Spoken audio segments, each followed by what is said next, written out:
Good morning. So, with Thanksgiving coming up this week, everyone has food on the brain, right? It's not just me. A lot of food goes into those feasts we all consider crucial to a good Thanksgiving. I drive past the Brandon Meat Locker every day on my way down here, and for the past month, I've seen their sandwich board reminding me to pick up a turkey for $1.99 a pound. You've talked with your kids or with your parents or whoever you're having Thanksgiving with about who's bringing what, right? Is grandma bringing her apple pie this year? Is someone bringing the stuffing, or does the person who's cooking the bird need it that morning? What can you make ahead of time? For example, my mom's coming up for Thanksgiving, and she's already reminded me a few times that I need to make sure that the meat is in the fridge a few days ahead of time so it's actually defrosted on Thursday morning. And Lord knows I would have forgotten if she hadn't told me.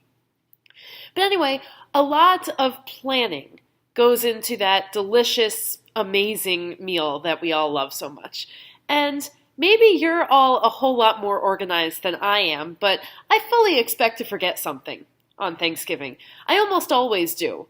It'll be something basic, like enough sugar at home for the cranberry sauce, or things I don't think to put on the list, like celery for the stuffing or something like that. I always try, but I always forget something. And I was talking to a few friends recently and telling them how I fully expect to forget something on Thanksgiving Day. It's just how it goes. And one of my friends, who's much more organized than I am, wanted to sit me down right then and there and write down everything I'd need. Because, Costco is closed on Thanksgiving Day, she said, and bless her heart, she started freaking out. I don't know what I'm going to do if I forget something because Costco's closed. I can't believe that they do that to me. And she kept going on and on about Costco being closed. Maybe you knew, maybe you didn't know, but lately in the news I've been seeing various lists of what stores are or aren't going to be opened on Thanksgiving, and Costco, it seems, is one of the stores that has decided to remain closed on Thanksgiving Day. My other friend, though, put it into perspective for my quickly hyperventilating friend next to me, and she said, "Thank goodness Costco's closed. Now a few more families get to eat together that day." When we treat every situation with gratitude, it changes how and about who we think. Jesus and his disciples were walking between Samaria and Galilee on the way to Jerusalem, along the border, if you will, between the people Jews liked and the people Jews didn't. We all know the story of the Good Samaritan and how Samaritans were not really a beloved people for the Jewish community. But Jesus sees a group of lepers, also not a beloved group of people. In fact, lepers were an ostracized people. According to the law, any person with a leprous disease, a communicable skin disease, had to shout, "Unclean!" whenever anyone came near them. They had to live outside the camp, out of town, and if they were lucky enough to recover, the only way they'd be allowed back in town was if they were certified clean by a priest. So when Jesus and the disciples came past them, they still kept their distance, and they still raised their voices, but they asked for mercy. "Jesus, Master," they said, "show us mercy." Now, who knows what they were actually asking for? Often a plea for mercy would be a plea for alms, for money, toss a couple coins in the bucket. But instead, Jesus saw them. Well, not just saw, but saw and did something. He didn't throw money at them. He probably didn't have any money to give, but he healed them. He told them, "Go, have the priest check you out." They were healed.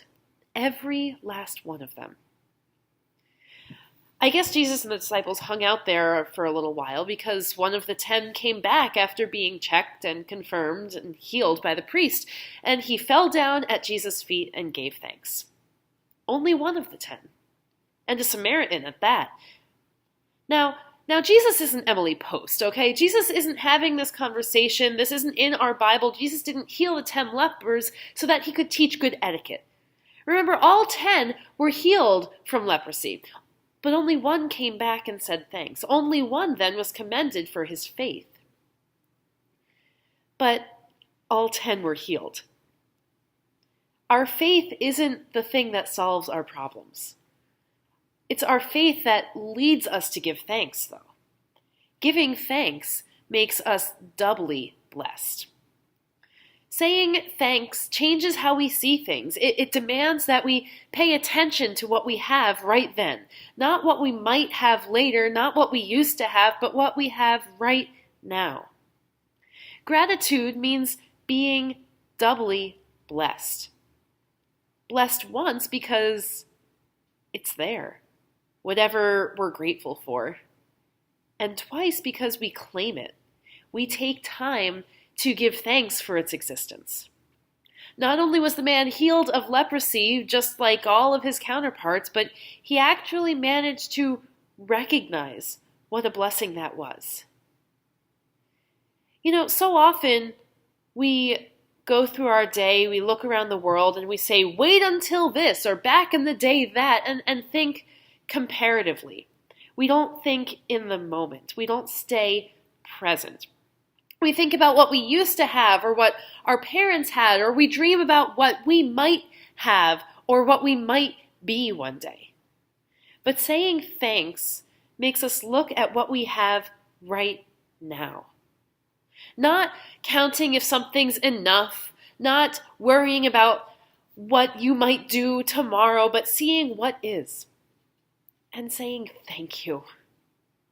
Not rushing on to the next thing as 9 other lepers did, but stopping and honoring your life as it is. God, as you see God working. When Jesus said to the leper, your faith has healed you, I think he was celebrating the way that man, the way that Samaritan was turning around his life.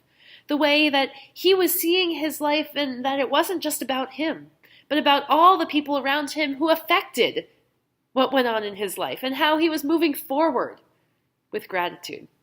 His faith healed the hardness of his heart. Imagine being not just a leper cast out of town, but a Samaritan who was probably ignored by the other lepers as well. And he's the one who comes back. He recognizes how much his life is dependent on other people. And I know I don't say thank you to the people that I count on enough. His gratitude would stop him from worrying about regret or about fear in the future and instead live in the moment where he was and see how God is working right there. When we live with gratitude, living with eyes that are always trusting that God is working in our life, that good is happening in some way, it frees our hearts a little bit. It opens it up, allows us to stop focusing on ourselves and what we need and what we don't have, and rather on what we or maybe someone else does. Think about my friends before. One was focusing so much on what they needed, on what, and they're good friends of mine, but they were focusing on what they needed, what would convenience them. When the other person, from a place of gratitude, recognized that when Costco's closed on Thanksgiving Day, there's something to be grateful for.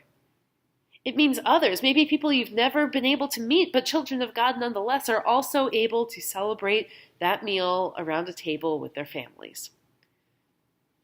Thanks be to God for that. So I challenge you this Thanksgiving week to remain in an attitude of gratitude, as they say, to make yourself doubly blessed. We've already been blessed once because, well, we're here. We woke up because God's with us. God's always with us. Let's be doubly blessed by recognizing that, by recognizing those blessings in our lives, ourselves. The first blessing's on God, and God's taking care of that. The second one is ours to grab. When you feel yourself stressing about the next thing, stop and take a step back and say, now what do I have to be grateful for right now? Maybe you're running around like a maniac, but your tank of gas is full. Thanks be to God. What is it in your life and in that moment that can be celebrated? Maybe it's that you have a day off of work. Maybe it's about one of your family members in the room who has taught you so much more than they probably ever know. Maybe it's about the job that you do have and the impact that you're able to make on someone's life or the impact that someone else has made on you. Maybe it's the way you see God working in your family or in your town or in your church. Maybe it is about the stuff you've got, and you realize that you don't actually need to go out on Black Friday and buy that TV because you were just giving thanks for everything you had, and that one is only 2 years old and works pretty well in the grand scheme of things. I still find it one of the greatest divides in our country that right after we are grateful for what we have, we turn around and focus on what we need. And that's not what a life of gratitude is about. And maybe we're not really sure what we're grateful for in any given moment. And maybe at those times it's a general thank you. Because even if you can't see it, you know that God is there by your side. And that, my friends, is something to be thankful for. Happy Thanksgiving, and amen.